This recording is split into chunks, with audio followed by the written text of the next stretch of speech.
Hi all, this is Sudarshan ML, working as Assistant Professor in Department of Mechanical Engineering, Vivekananda College of Engineering and Technology, Puttur. Now we are having Module 4, that's gears. In today's presentation, I am going to describe gear terminology and law of gearing and also gear ratio. Okay, let us quickly glance over gear terminologies. Terminology means various parts of this gear. You can see this 2 gear tube which is selected for explaining this terminology. You can see 3 circles over there: addendum circle, then circular pitch, and then comes a dedendum circle. The whole width of the gear tube is described by whole depth of the gear tube. Then comes working depth. So we need to keep a clearance. You can see that a clearance is kept. Clearance going to describe this total working depth. And what is this dedendum? Dedendum is the distance between this pitch circle with the hole depth. Or definition wise, it is the radial distance of a gear tooth from the pitch circle to the bottom of the gear tooth. It is also defined as the radial depth of the gear tooth below the pitch circle. Similarly, what is this addendum? Addendum, it is the radial distance of gear tooth from the pitch circle to the top of the gear tooth. It is also defined as radial height of the gear tooth above the pitch circle. Then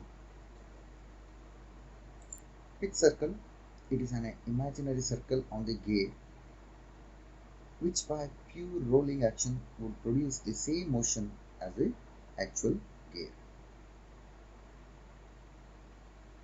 Pitch point, it is a point on the of contact or the point of tangency between the two pitch circles of the mating gears. You can see here face width, top land, face, flank, bottom land, and width of space, tooth thickness, and circular pitch, which is described as a P, fillet radius, all these things. And next page, you can see different definitions.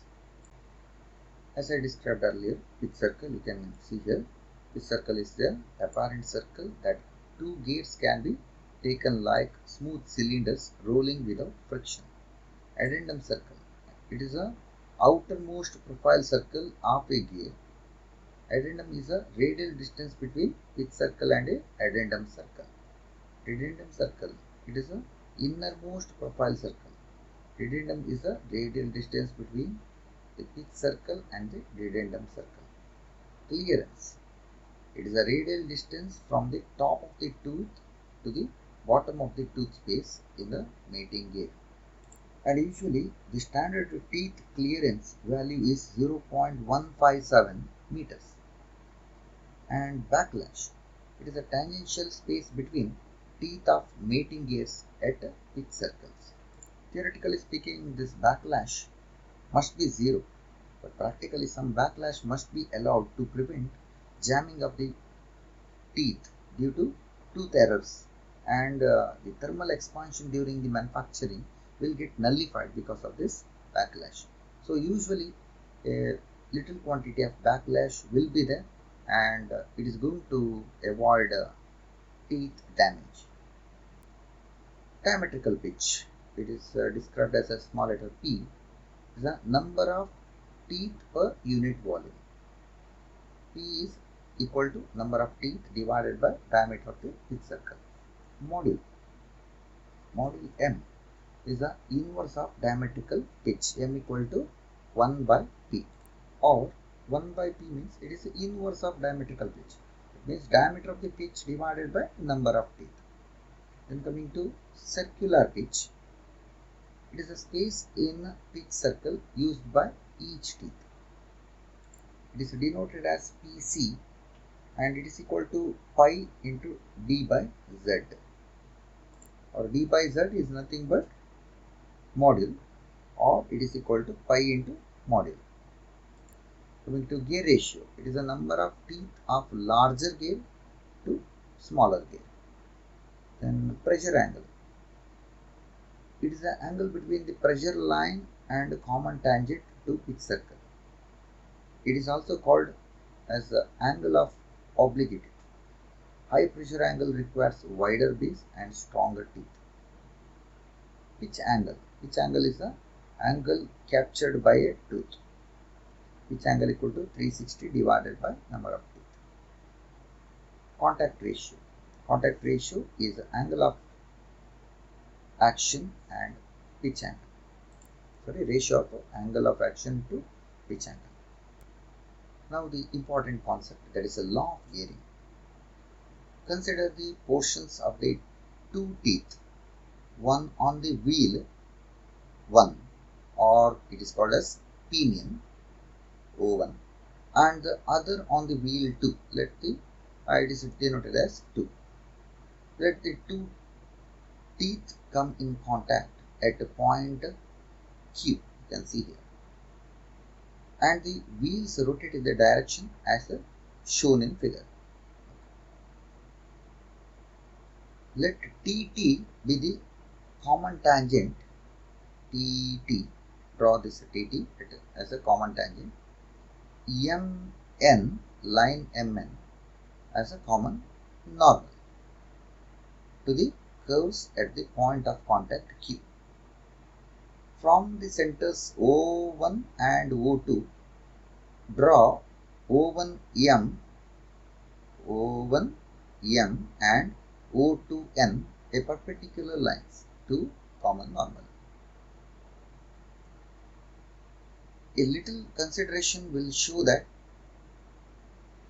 the point Q moves in the direction QC when considered as a point on wheel 1.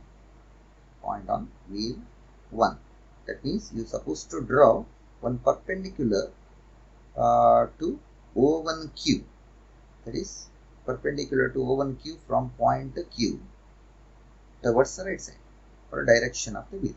Similarly, one more perpendicular line supposed to be drawn from Q, again Q, with perpendicular to O2Q. You can see we are marking them as velocities V1 and V2.